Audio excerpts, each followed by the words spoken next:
Hi everybody and welcome back. This is Daniel Gray. I am your Trailer Park Prophet, broadcasting live on Blog Talk Radio from beautiful downtown Crestone, Colorado, which looks to be partly cloudy out there. This is Sunday on Monday. How's everybody doing out there?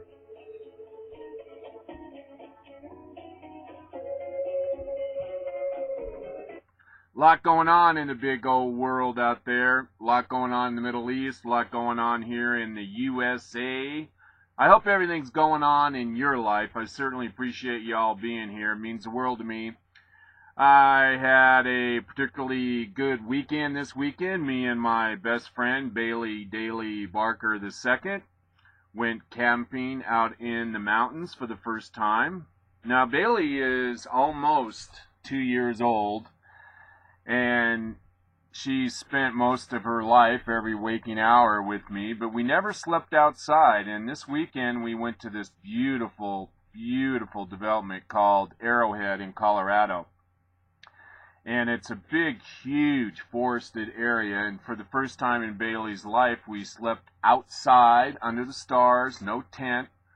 And I'm here to tell you, my little girl really loved it. My dog, Bailey Barker, is a standard poodle. Like I said, she's almost 2 years old. And she never slept outside like that in the forest. I mean, she sleeps outside at our home in her own yard, but she never slept outside. And the funniest thing, when we woke up in the morning, or rather when I woke up, Bailey just mauled me. I mean, she jumped on top of me and she started kissing behind my ear. She doesn't lick me on the face, thank God, but she will lick me behind the ear. And she was just ecstatic. And I'm guessing it's because she so enjoyed sleeping out in the wilderness, out there in the mountains, out underneath the stars. It was really surprising how she reacted. She just seemed like she was really enjoying herself. She really likes sleeping outdoors. And I like sleeping outdoors too. And in fact, in my other life, when I lived here in Crestone before, I had 2 pack goats, or what do I mean, 2? I had 4 pack goats. And I had another dog who was poodle, Labrador, Chow mix, although she looked like a poodle, and her name was Bailey Barker too. And I was thinking that her and I probably spent a year sleeping underneath the stars while she was alive. Because we would go, even though we had a house in town in Crestone, we would go out every night during the summer. And we either had a camp set up away from everybody, and we would sleep there every night, or I would just sleep in the back of my pickup because I had the bed in the back, and we would drive up by North Crestone, and the stream would be flowing, and that is the most relaxing sound in the world when you sleep, if you can hear water, especially from a mountain stream gushing out of the mountain. It's really therapeutic, and we did that all summer long for years and years and years. So I'm guessing we spent at least 3 or a year sleeping underneath the stars. And I also back then, when I had the 4 pack goats and Bailey Barker the first, we would go and travel through the Colorado wilderness. We'd stay out for as long as 45 days, and of course the pack goats would carry everything. And obviously every night in the wilderness we spent underneath the stars. And I guess Bailey Barker 1 got a little, a little accustomed to that lifestyle, but it is certainly a good lifestyle living out there in the wilderness like we were for years and years. It really gives you a real appreciation for what I call a separate reality, which is living in nature. And, dogs are interesting in that they live in the natural world, and they live in the human world as well, so they live in 2 worlds. And the neat thing about having a dog is they kind of pull you into the natural world. I mean, they love our world. They love the realm and the world of humanity. We have a lot of really good perks like regular meals, and you don't have to go and forage for food or kill whatever it is you want to eat, or scavenge for carrion or any of that kind of stuff. So dogs definitely like living with humans. In fact, I remember one time people would say that dogs are the only species that want to be with someone other than their own species. And I imagine there's other animals like that. I mean, you could say that about cats, although people say that cats are just there for the free meal.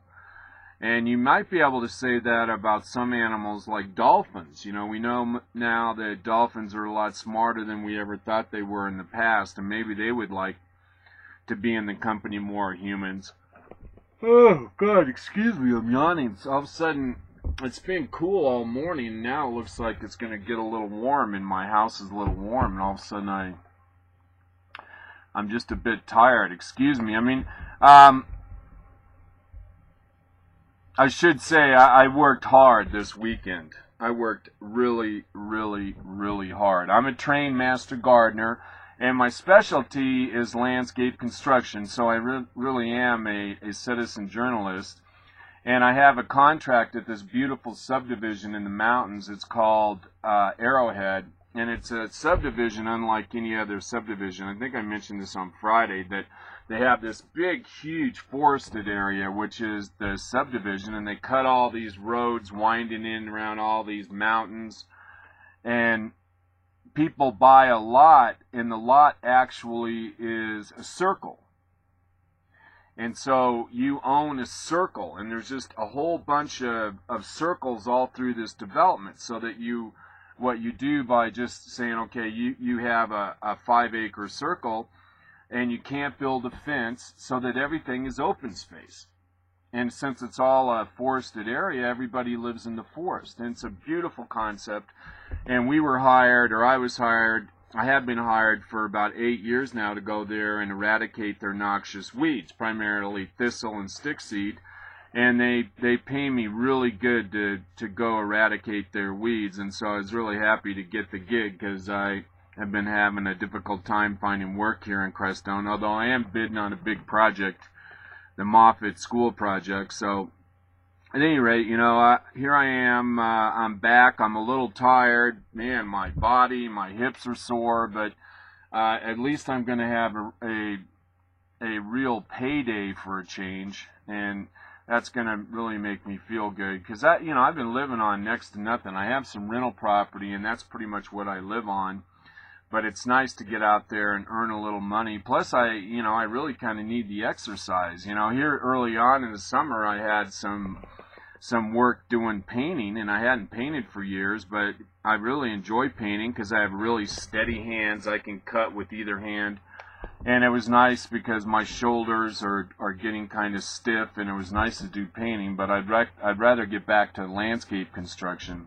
At any rate, enough of me. I just kind of wanted to update you on what's going on with the prophet. All right, I just got a video here of a early Michelle Obama that I want to play. I haven't heard it yet. And of course, we're going to get on to the other big stories of the day. There was another shooting of a young black guy in, let's see, where was that? Not Michigan. At any rate, you probably heard about it. A cop killed a kid in the United States here. We're going to get into that story a little bit. And of course, there's a lot going on with ISIS and the war in Iraq and the president's involvement with that. And so we'll update you on that information. And let's see. Oh, there was also a killing of a rabbi by some black youths. And we're going to be talking about Islam and Hillary turning on Obama, Richard Simmons, Malcolm X, Ebola in Mexico, and a whole host of other stuff. We got some Colorado news to share with you, but I was putting together the show. I was doing my show prep, and this just popped up on my Facebook page, and it says here that this video just recently surfaced, and it's exposing Michelle Obama's hatred for white people, and it shows a very young Michelle Obama. So I thought we would play this video, see what young Michelle Obama, or Michelle Johnson, I believe was her maiden name. Wasn't it Johnson? Yeah, I think that's what her maiden name was. But this comes by way of American News, and it says here that during a shocking interview recently, Michelle Obama is shown going off on an extraordinarily racist rant, unintentionally exposing her disdain for white people. Allegedly, the interview was conducted before Barack was elected president. So maybe she was Mrs. Obama. In the video, Michelle claims that all black people have an inferiority complex. She then tells the black population that if they want to be good African Americans, they should vote for her husband. So this is after she got married, obviously. Or maybe when Barack ran for the Illinois State House or the Illinois State Senate. And she continues on the talk about discrimination she was faced as a black person. What do you think? Are you surprised? And when you know it, the damn video has been pulled. You know, I find this a lot with stuff about Obama. You know, somebody has a video and they put it up on Facebook and then the video gets taken down. So that's all the information we have. Now I'm upset.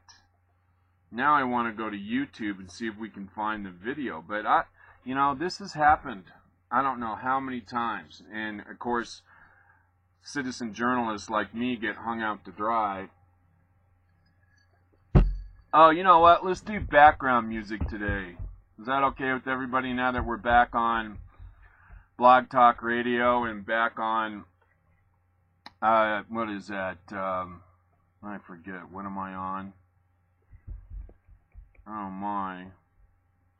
Oh, Skype. Now that I got my Skype working again. Okay, let's see here. Let's go background music.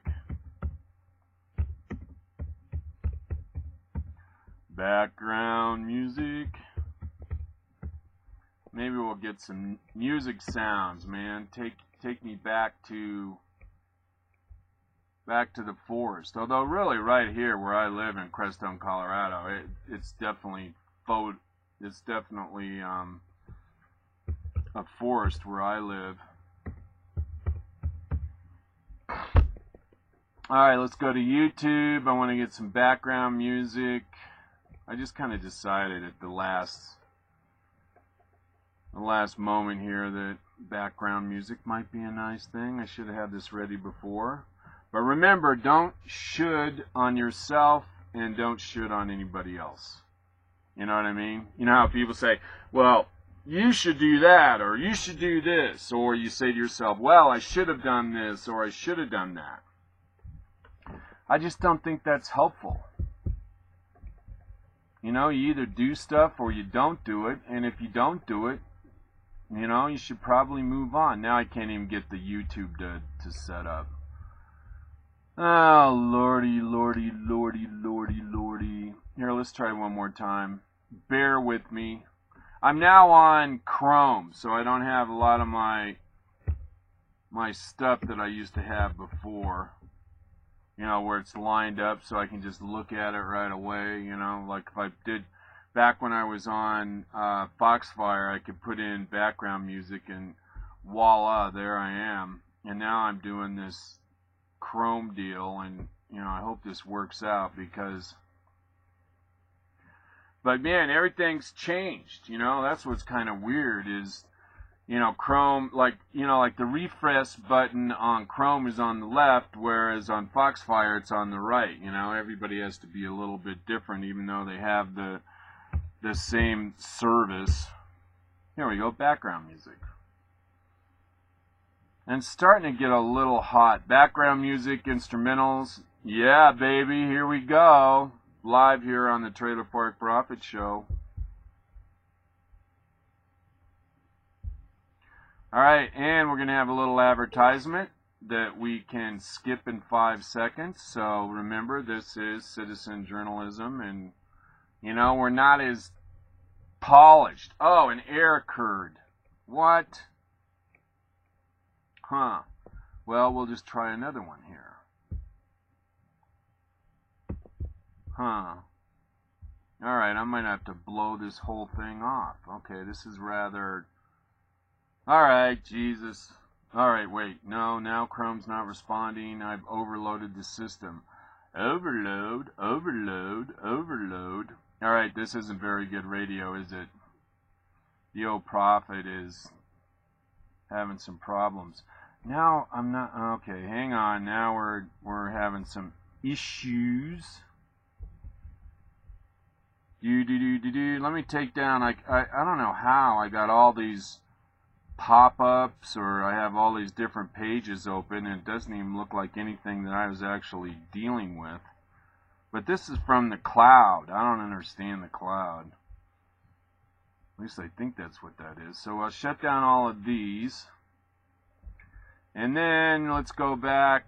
Alright, now I'm dying at a faster rate than anybody else. Oh no! Let's see. Alright, now I got this really goofed up. And okay.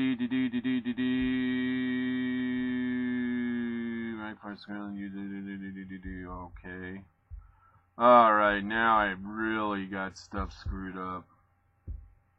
Alright, you're gonna have to bear with me now. Now I can't get to my studio. I can't get to my Facebook page. Ay, ay, ay, ay, ay. See here, I try to do things on the fly, and I get things kind of screwed up again. Well, I guess the big news today is that the war in Iraq has reconstituted itself. In case you didn't know, Barack Hussein Obama went to Martha's Vineyard on Saturday, and we announced on Friday that President Obama authorized several strikes in Iraq against ISIS, against some of their artillery pieces. I couldn't remember the name of artillery. It's artillery. On Friday I kept saying cannons, but they had artillery, and Obama sanctioned some strikes against the ISIS artillery in Iraq, and that Obama authorized humanitarian aid to those Christians that were stranded on a mountaintop in Iraq and were being pursued by ISIS and other radical Islamists. And so now we found out over the weekend that President Obama has authorized more airstrikes against ISIS military assets. And that was pretty much the talk on all the Sunday talk programs about the escalating involvement of the Obama administration in Iraq. And remember, President Obama washed his hands of Iraq. In fact, you know, he said that Iraq was the stupid war and that Afghanistan was the good war. And now here we are back in Iraq, and it's been interesting, and hopefully I can get back to my Facebook page, and I can show you that President Obama now is realizing that his Iraqi policy has been a dismal failure, but he's not going to take credit for any of it. In fact, he's blaming bad intelligence, that they were unable to recognize the threat of ISIS. And he's now backtracking on his administration's decision to withdraw all of the American forces out of Iraq. And in case you forgot, remember that all the military forces in Iraq, all of Barack Obama's military advisors, including Hillary Clinton, including David Petraeus, who was head of the head of the CIA and also Joint Chief of Staff, all said that Obama should leave a residual force in Iraq in order to provide training, backup, kind of babysit the Iraqi army. And Obama wanted him the military out of there, completely out of there. And so a force of arms agreement was never reached. And a force of arms agreement is a agreement that would have been worked out between Iraq and America to say, okay, yeah, you can keep this contingency of forces here, and that if there are any atrocities or any civilians that get killed, that they're not going to be prosecuted in civilian court. In other words, you can keep this contingent of soldiers here, and they'll be operating under the rules of engagement for a war, not under a civilian type of jurisdiction, so that saves, in the unfortunate event of a soldier inadvertently killing a civilian, that they don't go to the Iraqi civilian courts, forces of arm agreements. And Obama wasn't able to work that out. In fact, all the reports I read, and this is 2-3 years ago, was that the Obama administration wasn't even willing or wanting to work out a forces of arms agreement, because the president wanted to get our American troops out of Iraq as fast as possible. Well, now President Obama is backtracking on that, and he's saying that he never, that it was Maliki's fault that we didn't have a forces of arms agreement. And so here, President Obama, every time something goes south, he blames it on somebody else. And yet we have plenty of information to suggest that the president is totally wrong. And again, he's misrepresenting what really happened in his administration. And then, and we know darn good and well, we know this on the Trailer Park Prophet Show, that Barack Obama was not willing to arm the Syrian freedom fighters in Syria. Remember, we talked about that?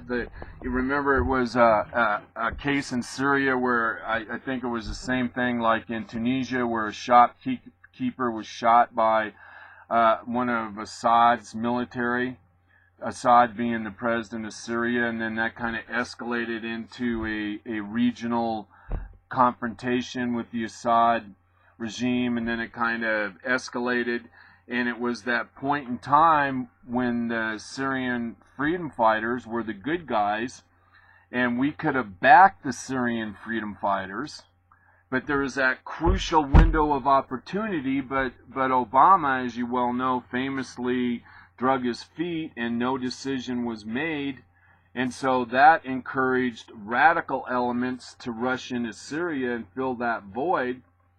And the radical Islamists that actually came into Syria were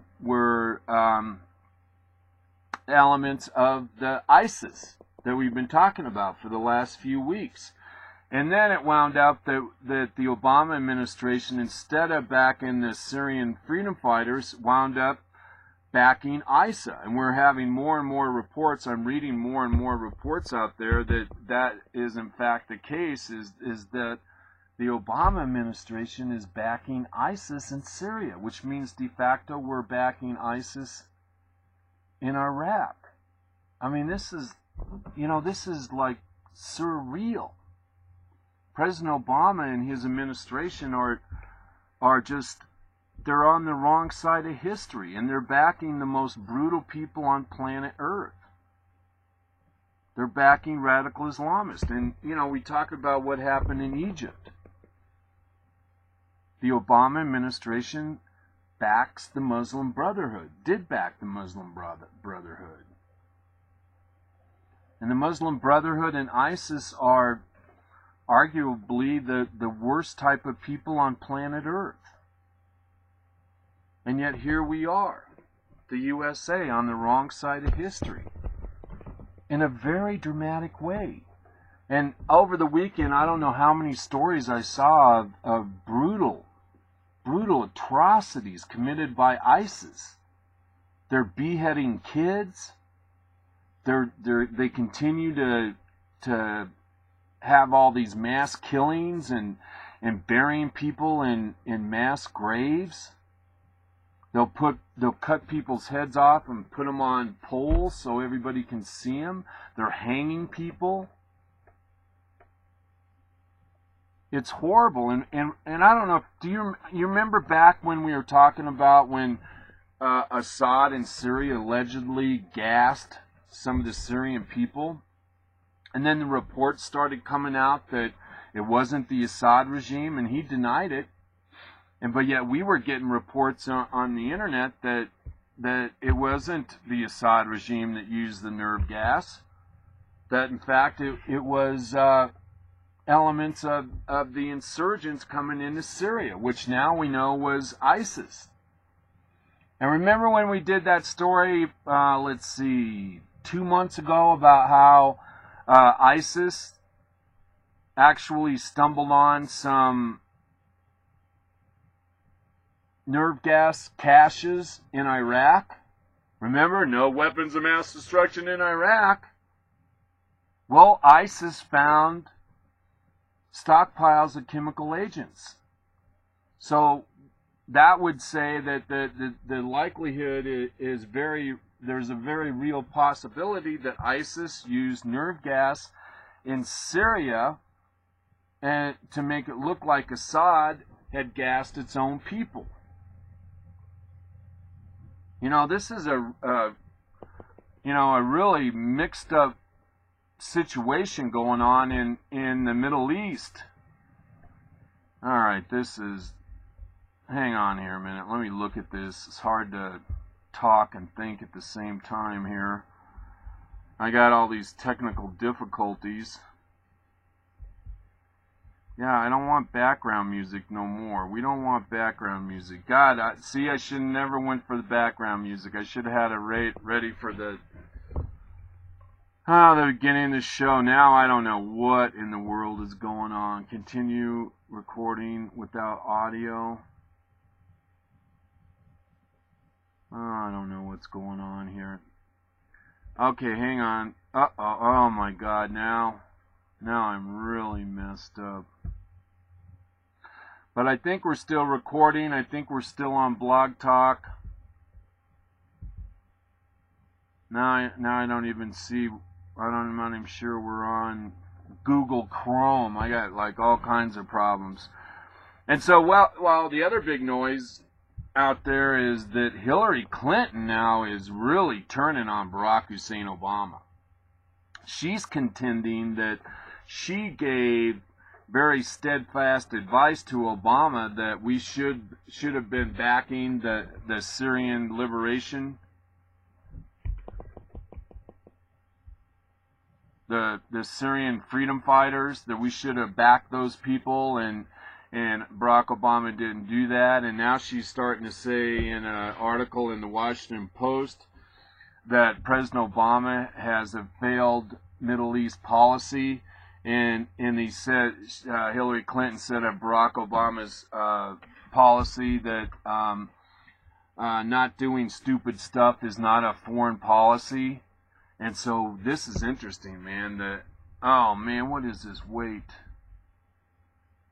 Alright, damn. I don't know what's going on here. Let me get back to Blog Talk. Maybe I can get to Blog Talk. Man, everything's like coming apart here. Alright, get rid of all of that. Okay, let's see here. Blog Talk Radio. I don't know what's going on. See, I still show, I got a little icon here from Blog Talk Radio that everything is copacetic. I love Blog Talk. They're so cool. Alright, here's my Facebook. Alright, this is really aggravating. I tell you what's kind of aggravating too is you don't really know like what is going on. Oh my God. Wait. Come on, Blog Talk.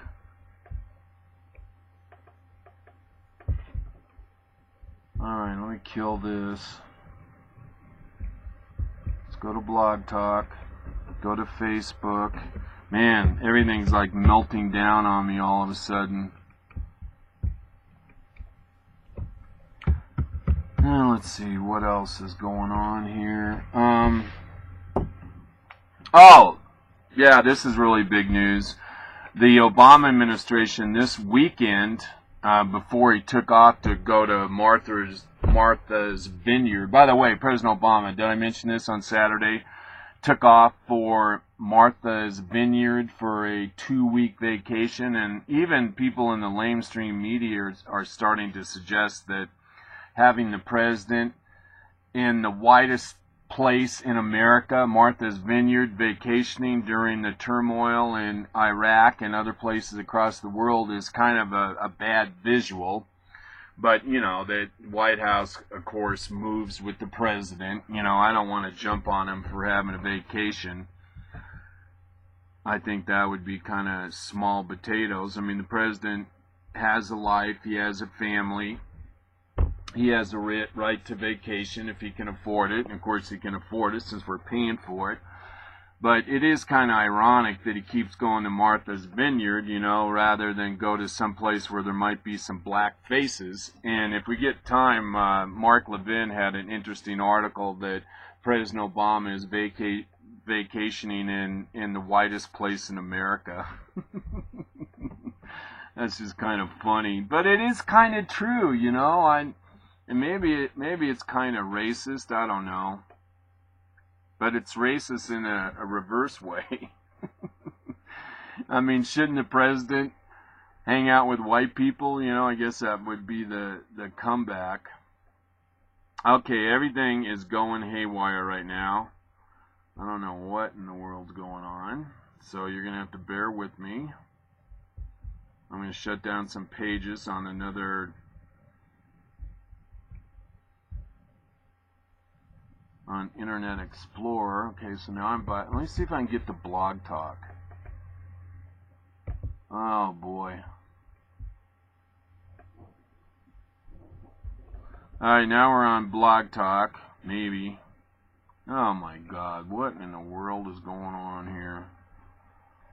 Alright, let's see. It looks like no, continue without audio.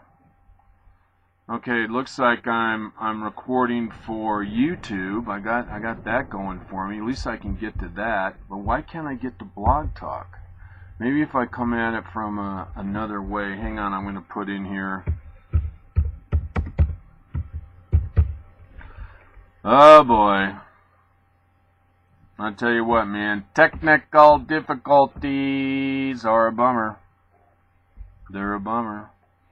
Okay, let's see. Oh, this is good news. We found out this weekend, I got sidetracked there for a little bit, before Barack Obama headed off for Martha's Vineyard, or was it him or someone in his administration said that the Obama administration is going to arm the Kurds. Now, the Kurds live in northern Iraq. And I believe they're Muslim, but they're not like Shiite or Sunni. In fact, the Shiites and the Sunnis do not like the Kurds. But the Kurds are really interesting people. They're more industrious. They're not so fanatical.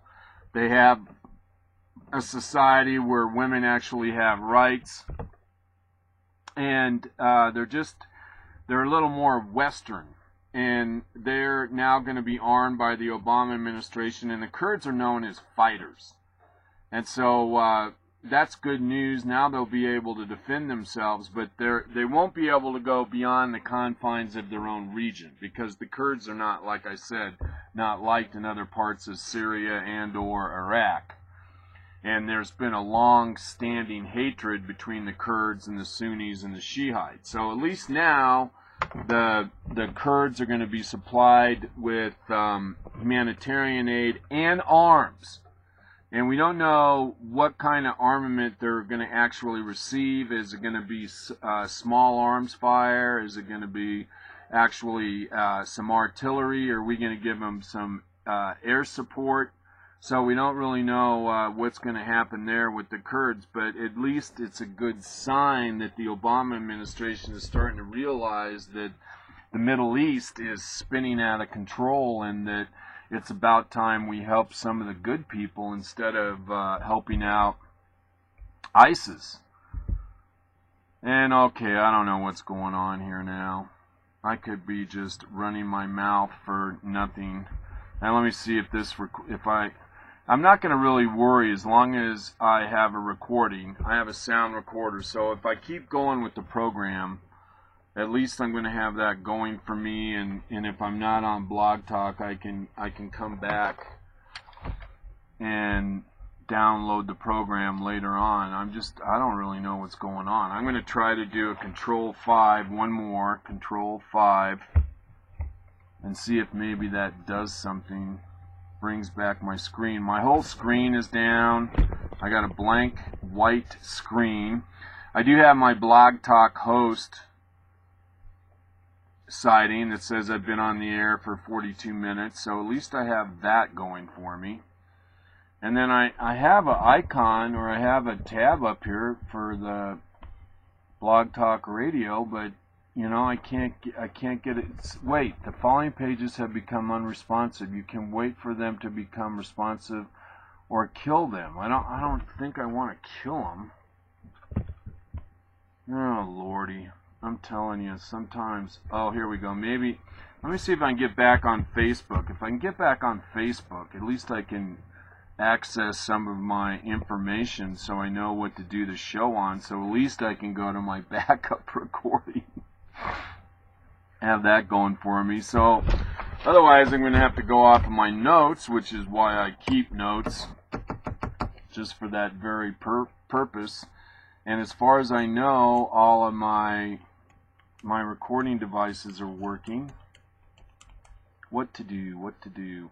All right, well, okay, let's see. So, all in essence right now, we're back at, okay, no Facebook. Now, what if I went to, see here, can I go back? Can you operate off of 2 servers at the same time, or not servers? What do you call it? Can I operate on Blog Talk Radio with my Chrome, and then go to Internet Explorer, and then maybe go to Facebook? I mean, can you do stuff like that? I don't even have any idea. Oh wait, here we go. Here's maybe how I can get to Blog Talk. All of a sudden, I think things are maybe looking up. I can see my icon for my Blog Talk. Okay, all right, that's not there.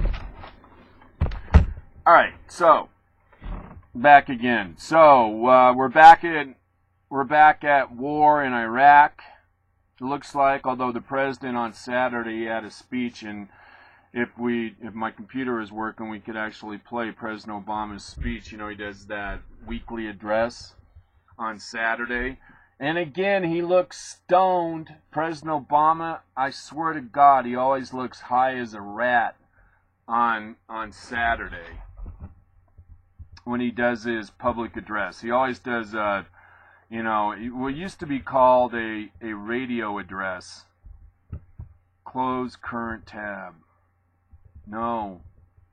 I want to get back to Chrome. Close current tab. Oh man, I have no idea what's going on here. I'm dying at a fast rate here, my fellow lovers of liberty. Alright, here, I'm going to go ahead and maybe we'll cut the show a little short today, since I'm dying here at a faster rate than anybody else. So the question is, are we back at war in Iraq? I guess you can be the judge of this. And interesting enough, on Sunday, Andrea Mitchell, she's a big-time political commentator, she scoffed at President Obama blaming bad intel for the recent insurgence of this ISIL group. And Obama's not going to take credit for anything. He's going to blame intelligence. He's going to blame President Bush. He's not going to take credit for pulling all of our forces out of Iraq. In fact, he's already blamed President Maliki, like I mentioned earlier, for not wanting to sign a forces of arms agreement even though we reported months ago that it was anything but the case, that it was obvious to the Maliki government that President Obama wasn't interested in getting a force of arms agreement. So it really does look like we're back at war in Iraq. And he said we're not going to put any boots on the ground. And again, you know, I was kind of felt good because I was listening to some experts over the weekend, and they said exactly what I said on Friday to you, that if you're the president of the United States and you're involved in a conflict like we are in the Middle East, you don't tell them your strategy. You don't show them your cards.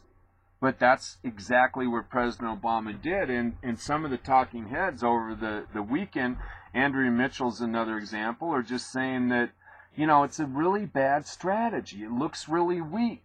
You're telling them what you will do, what you won't do. You know, it's like the Americans have the watches and we have the time.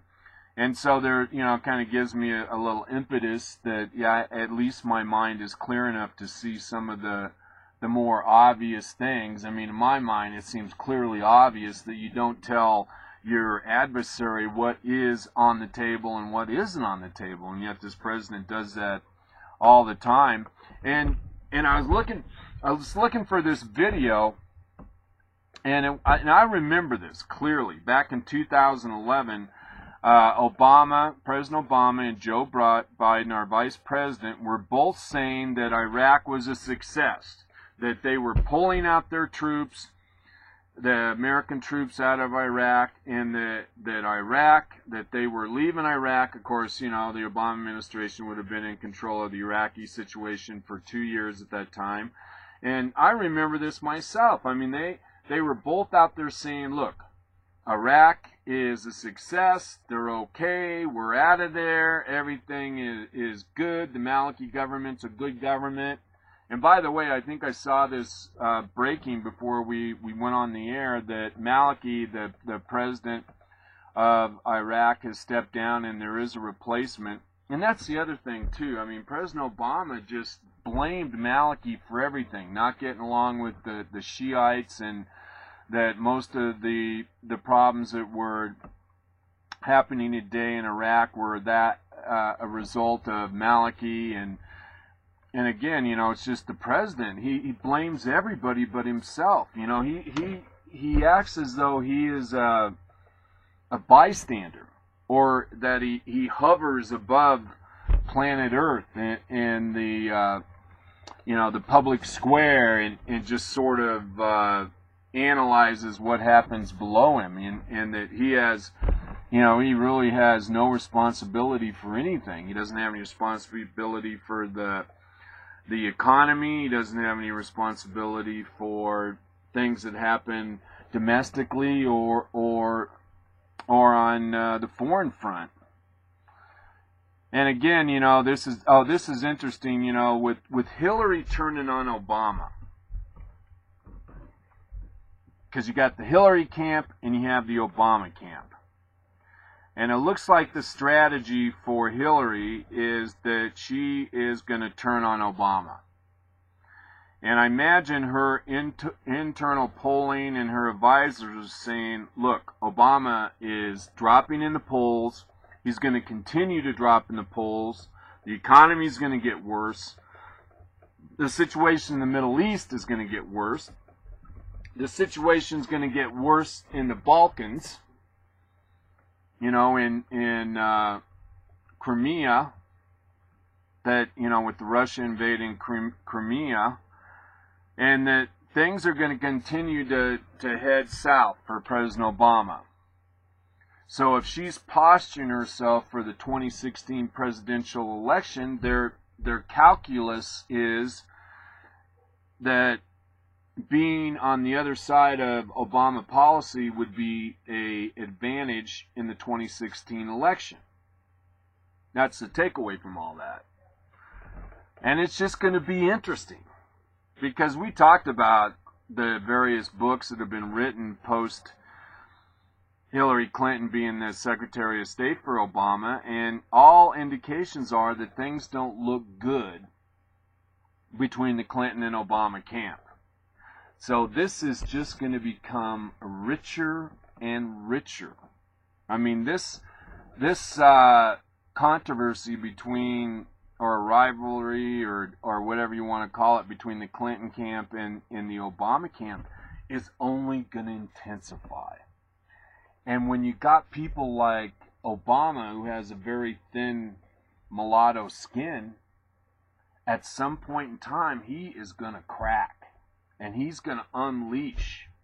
And you know, behind the scenes, he's, you know, pacing the floor, pissing and moaning about Hillary Clinton in this interview and that interview. And he's pissed.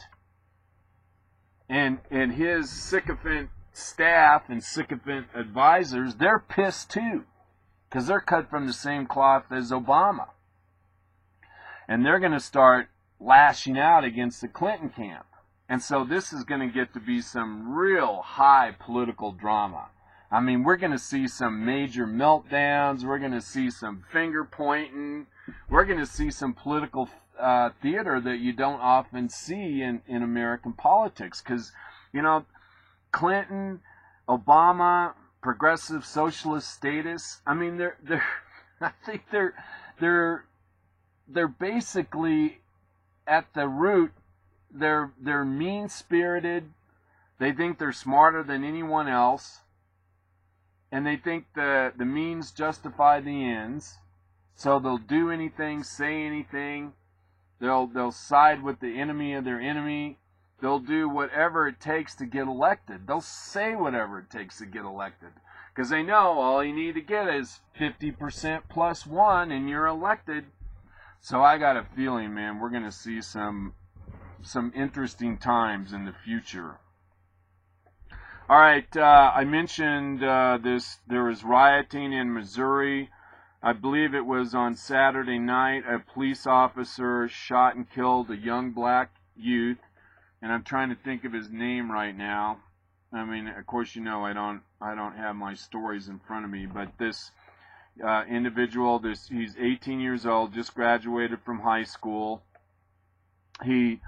He was going to go to college. He's a black kid. He was out on the streets. I don't know what time it was. I read like 3 articles. I think they were out about 10 o'clock at night.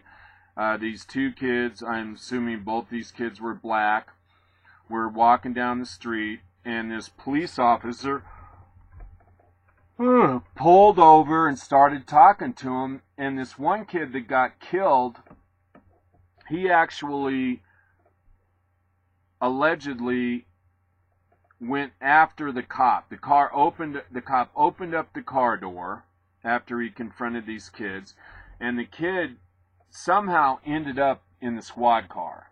A shot was fired. The kid gets out, starts running down the street, and then, this is all allegedly. I mean, I read 3 different accounts, and all 3 of them were different. And then, according to one of the eyewitnesses, actually the kid that got shot, his friend said that the cop shot a second time.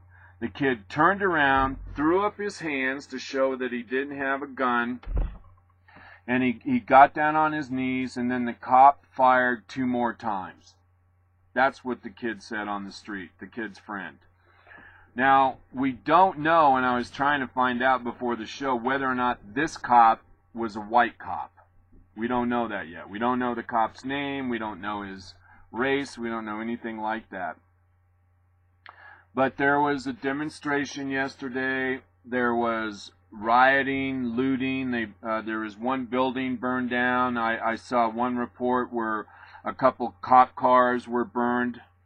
And again, this is in Missouri, and there was a demonstration. A bunch of surrounding police forces responded. There was riot police. There was a security line of riot police, and there was a bunch of, mainly in this one picture I saw, black adults were nose to nose to this line of riot police. So it's definitely a really bad situation.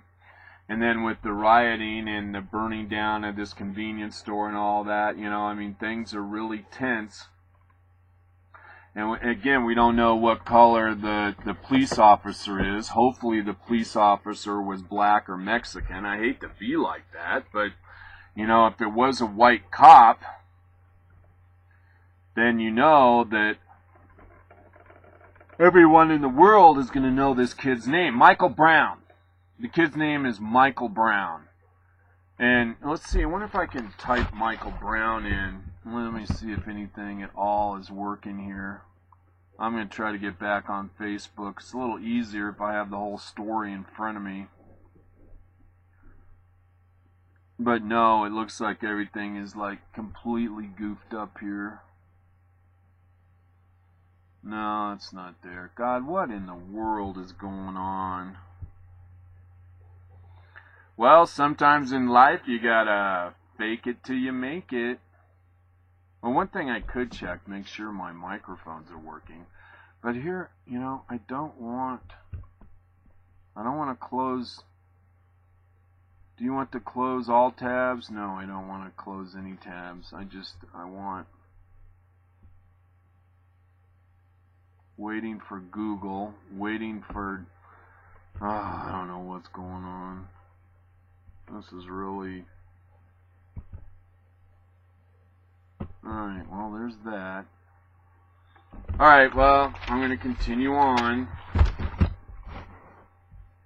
The show must go on. So what else about this rioting in Missouri? Oh, I know what it is. So the media is constantly looking for a situation where a white cop shoots a defenseless black person. You know, that's the story that they want to focus on 24/7, week in, week out. And once they find a story like this, they're going to harp on it. They're going to focus on it like a laser, and that's all we're going to hear about. Absolutely all we're going to hear about. Even though I had another story that I wanted to talk about. There's a story that came out of Florida, I believe it was, that a group of black youths killed a rabbi. And I saw pictures. They also put on this Jewish synagogue, kill the Jew. They put swastikas on it. Now these are black youths, and it also was connected, if you looked at the graffiti, to what's happening in the Middle East, in Egypt, not Egypt, but in Israel, and their war, I guess you can call it, with Hamas in the Gaza Strip. So we have competing stories. And who do you think's going to get the most publicity? Well, it's this black kid in Missouri, this poor, unfortunate kid in Missouri that got killed. But if there were black youths that killed a rabbi in Florida in front of a synagogue, that should be an even bigger story. Because a cop shoots a kid, that's a horrible thing. I mean, that's a horrible thing. But it wasn't premeditated. And you compare that to black youths premeditating a assault and a killing of a rabbi, and then also desecrating the outside of the synagogue. That's a bigger story. You understand? Because you have collusion. You have the premeditation to commit a felony, a hate crime, and then the murder. Just the component parts of the two stories are completely different. And if you use the blind scales of justice, the story about the black youths premeditating killing a rabbi is a much bigger story than a cop killing a black kid in the streets. You see what I'm saying? But in the eyes of the progressive socialist media, in the eyes of liberals and Jew haters, the bigger story is some black kid getting killed by a white cop. Now let's hope again the cop in Missouri that killed this poor young man is a white, or isn't white. Otherwise, they're going to probably burn this town down. There could be demonstrations well, there will be already demonstrations all over the United States. If this cop turns out to be white, there's going to be looting and riots all over the United States. But this is a cop that shot a kid. And from all accounts, it sounds like the kid had his hands up. So, I mean, this cop was way out of line no matter what color he was. But that doesn't compare to a conspiracy of young black men to go kill a rabbi. I hope you understand what I'm talking about. I think you do. Okay, there was a little thing about, if Islam is a religion of peace, then why isn't there a church in Saudi Arabia and other Muslim countries? Why are the Christians being persecuted in Syria? Why are they being persecuted in Iraq? Why are they being persecuted in Egypt and Libya? And yet, we still have these people who are saying that Islam is a religion of peace, when in fact we know it isn't. And we have every indication, clear, convincing evidence that there's a genocide going on all over the Middle East of Christians. I mean, and that's why it was such a big news on Friday when President Obama admitted that what was going on in Iraq with those Christians up on that hillside. He was saying, he used the G word, genocide. And if he uses genocide in a public speech, then it's an even bigger situation than what he's admitting to. Because if those people up on the hillside were Muslims and some Christian armies were up there trying to kill him, my God, President Obama would miss his vacation to Martha's Vineyard for something like that.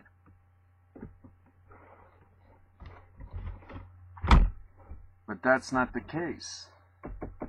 Not with this president. And I'm sorry, but President Obama is pro-Islam. He truly is. And I know, I always couch it in this light. If a reporter, if journalism was still alive in the United States, was to ask President Obama, who would you pick if you had to choose between Islam and Christianity? If he was honest, he'd say Islam. I just don't really think that's a stretch. And I use that vehicle, asking that question, so that it makes it even more convincing and more easily understood to people who are asking themselves, well, man, whose side is President Obama on when it comes to Christians versus Muslims? And I think that the choice is rather clear. And, again, over the weekend, I've seen, I don't know how many stories out of Iraq. And like I said, ISIS, they want the world to see what they're doing in Iraq. They are all over the social media. They're all over Facebook. And we had a interview from one of these ISIS leaders, and he basically said, actually I saw 2 or 3 of them, ISIS leaders, that said that the goal of ISIS is to eventually see the black flag of Islam flying over the White House. That's their goal. And in fact, on that same line, I'm trying to think of this guy. He was the one that acted like a pimp. He's a citizen journalist like the Prophet, only he's more of a gonzo-style journalist. You remember him and this young girl went to a Planned Parenthood, and he looked like a pimp. I mean, he's this kind of ugly white guy, and he had on this big fur coat and this big hat and a scarf. And he has this chick with a short dress, and she's only 14 years old, and they go to Planned Parenthood, and he says, "Hey, look, I'm a pimp, and this is one of my girls, and she got pregnant, and we want to know if you would give her an abortion. I mean, he did this. He, and he had a, one of those undercover cameras, and he said the girl's 14, which is it's against the law to give a 14-year-old an abortion without the approval of their parents. And he asked if him and his girlfriend could get an abortion, and they said, yeah, sure. Yeah, no problem. Planned Parenthood didn't care about her age, didn't care that this old guy's pimping her out. Well, here, recently, this same guy, he dressed up like Osama bin Laden, with the turban and the green army jacket, and, how the Muslim garb, like the long dress or whatever they call it. And he was able to go across the Mexican border. No el problemo. And of course, he videotaped it and everything. But, that's what we've been telling you all along, is that the biggest fear with having a porous southern border is that Islamic terrorists can easily pass through our southern border into the United States. And it looks like just around the corner that we're going to be facing more terrorist acts in the United States. And the big worry is that ISIS reportedly has more money than Al-Qaeda ever dreamed of, than the Taliban ever dreamed of. And we think they get money from Saudi Arabia. We think they get money from Qatar. They use kidnapping and ransom as a way to fund ISIS. They're dealing in arms, reportedly. God forbid that they really do have nerve gas agents, and we've talked about the possibility of a nerve gas attack in the United States.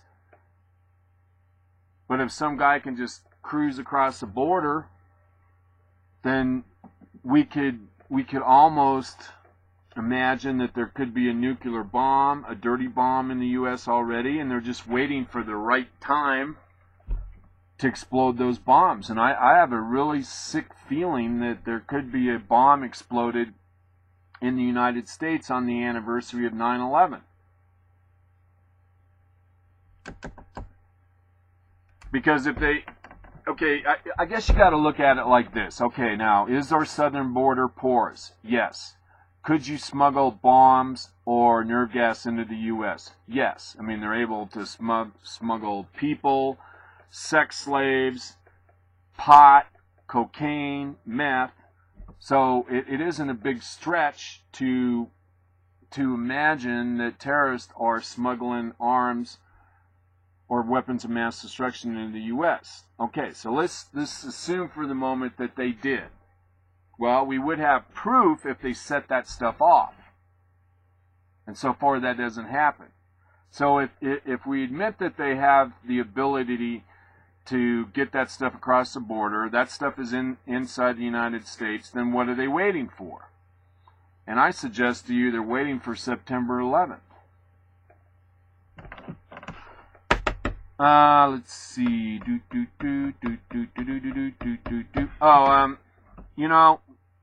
Reality in Congress. There was this posting, I had it on my Facebook page, and basically what it said was that Congress, the Republican Congress, has sent over something like 240 bills to the U.S. Senate, none of which have been acted on. And these bills deal with everything from immigration reform to creating jobs to improving our infrastructure. And if you listen to the lamestream media, all you're going to hear about is that we live in a time of a do-nothing Congress. But when you look at the number of bills the House has sent over to the Senate and just merely sit on Harry Reid's desk, not acted upon by the Senate, then you understand that when you hear the talking heads talk about a do-nothing Congress, that's not the case. We have a do-nothing U.S. Senate controlled by Harry Reid and the Democratic Party. And then Obama, man, people on the Sunday talk shows are, most of them, liberals. But Obama has just turned into a whiner. And he's saying that you can't get, he was complaining over the weekend, he's been complaining all week that it's a do-nothing Congress, and that the press is balkanized against him, which means, which is absurd. I mean, the press is 90% progressive socialist liberals, statists, and then you have Fox News and a handful of conservative talk radio types make up 5% of the press, 10% of the press.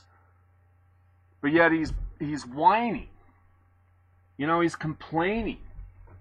And the other day he was talking about how he was saying that he wished that the Republicans would stop hating on him. And even the liberal commentators are starting to say, you know what, that's really kind of immature for the President of the United States to be talking about people hating on him. That's like 7th grade schoolyard stuff. But the President is, and again, he's supposed to be a constitutional authority, a constitutional lecturer, and yet gridlock is what the Founding Fathers wanted. Gridlock is good.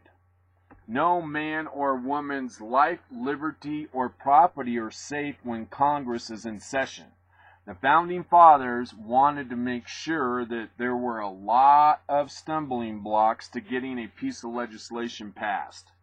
Slowing down the legislative process was a key aspect of the crafting of our Constitution.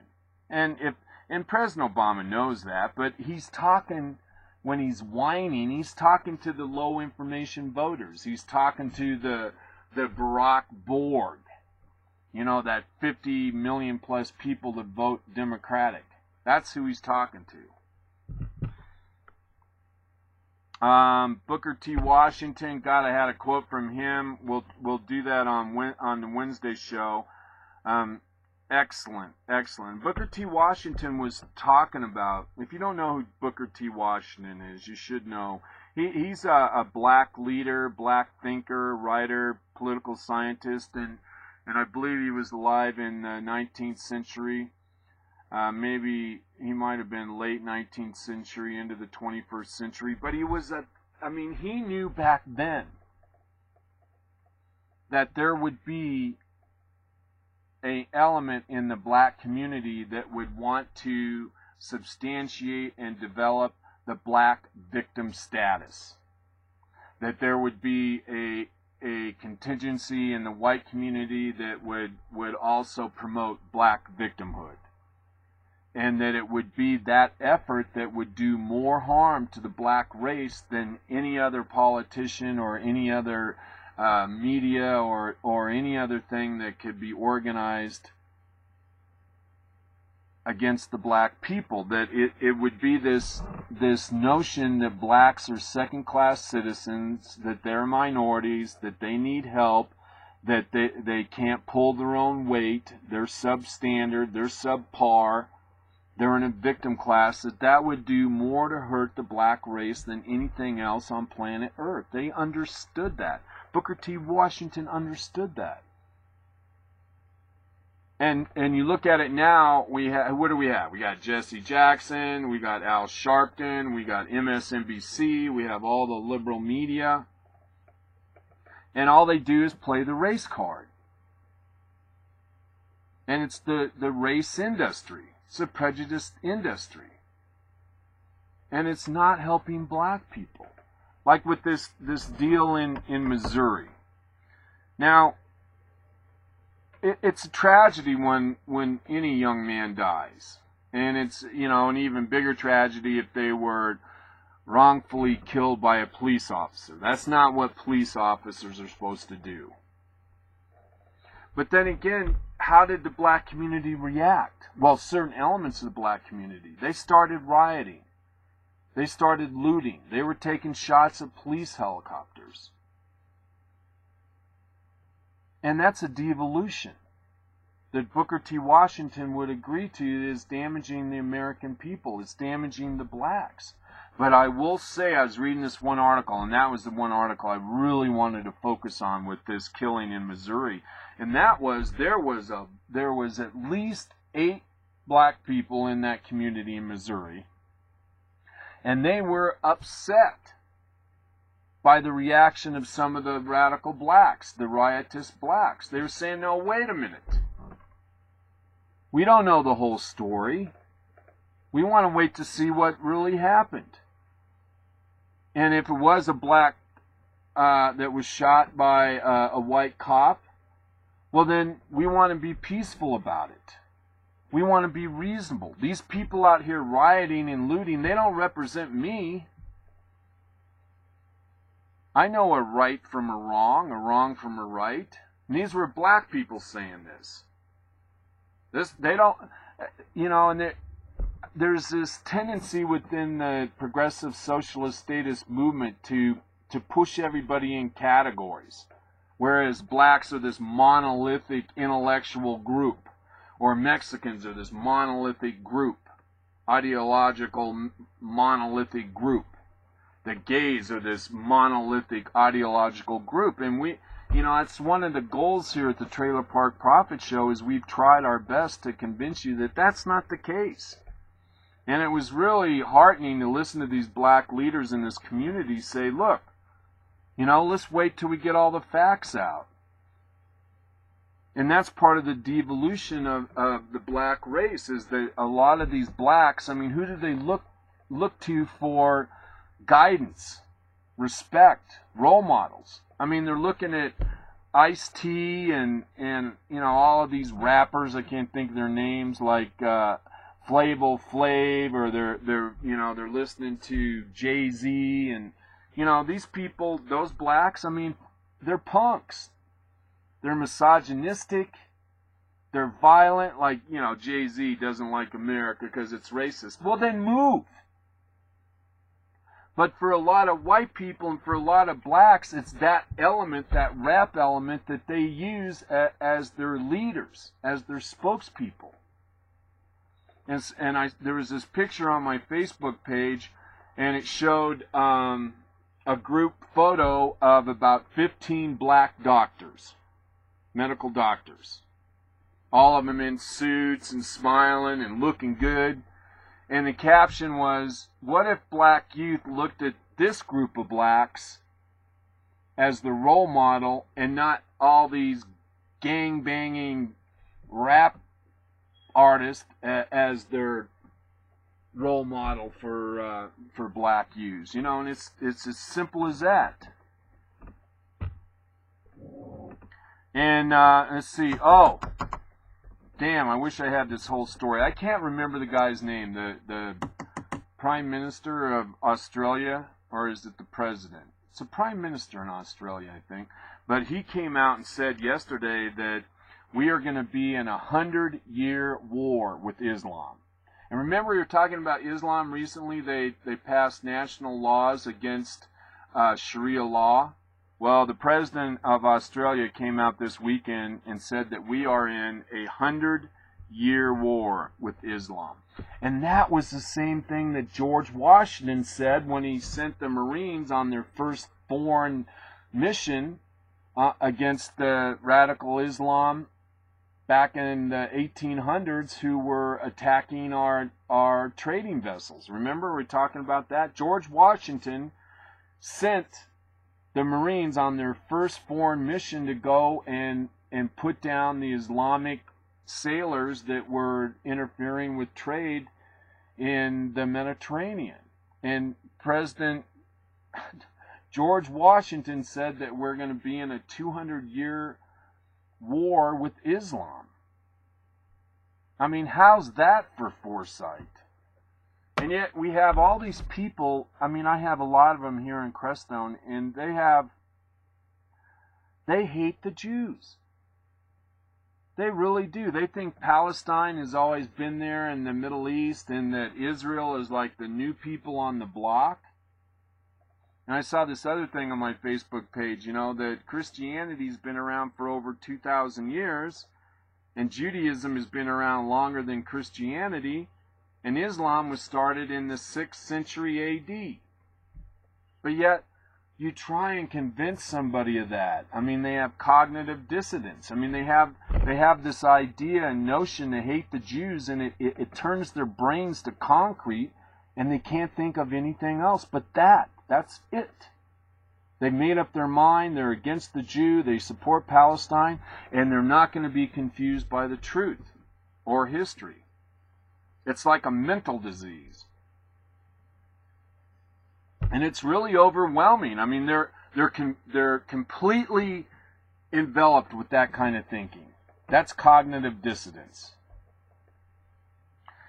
Oh, damn, I had a quote by Malcolm X. I can't remember the quote. I'm a big fan of Malcolm X.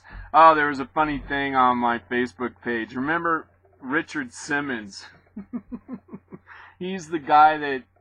He's a gay guy. I just love the guy. You know, he's always upbeat, and he always wears those way too short shorts. There's a picture of him. He has this big head of hair and these big goofy glasses, and he has these spandex leggings with designs on them, and then these big white tennis shoes, and he's cruising down the sidewalk, and someone put it up on my Facebook page. But, you know, I just have always loved that guy. You know, he's always happy, he's always fun. I mean, you're kind of embarrassed for him. He kind of reminds me of a Barney Fife. You know, every time he opens up his mouth, you kind of hold your breath. But I just like Richard Simmons so much, and I've always really liked him. And I just wish him well.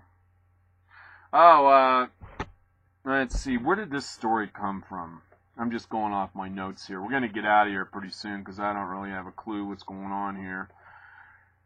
And let's see. What was the town? It was back east someplace on the eastern seaboard, but at any rate, I think it was not Michigan. At any rate, it's on the coast, on the eastern coast, and now Hispanic kids, minority kids, are the majority of kids in schools. So whites are no longer the majority in terms of children.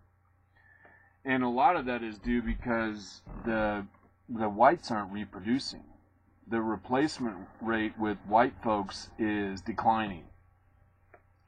And all these immigrant families are coming to the U.S. and they're reproducing like mice. And now white kids are a minority for the first time. Sorry, I can't remember the name of the place. God damn it! Why can't I think of it? It wasn't Connecticut. Might have been like Massachusetts. You can go to my Facebook page and see it if you want to see it. So white children are becoming the new minority in the U.S. Oh, I got a story here that there's actual Ebola in Mexico now. I think it was 3 confirmed cases of Ebola in Mexico. So that means now that it is in the southern or in the western hemisphere. Did I say that right? Or it's in the Americas. Let me put it that way. That would be probably more accurate. Molly and Chad. Oh, this is news from Colorado, and that is that sales for June were $24 million in marijuana sales in Colorado. That's a brand new record. And you know what? I think that's going to be it for the show today. Sorry for all the confusion. If I'm not on Blog Talk Radio Live, it shows that I'm on live. But if I'm not on live, I did record the program. And so I can download the program to Blog Talk Radio, and hopefully everything's going to be just fine with my recording on YouTube. But again, everybody, thanks a lot for being here. I really appreciate it, and we'll see you on Wednesday. Have any kind of day you want.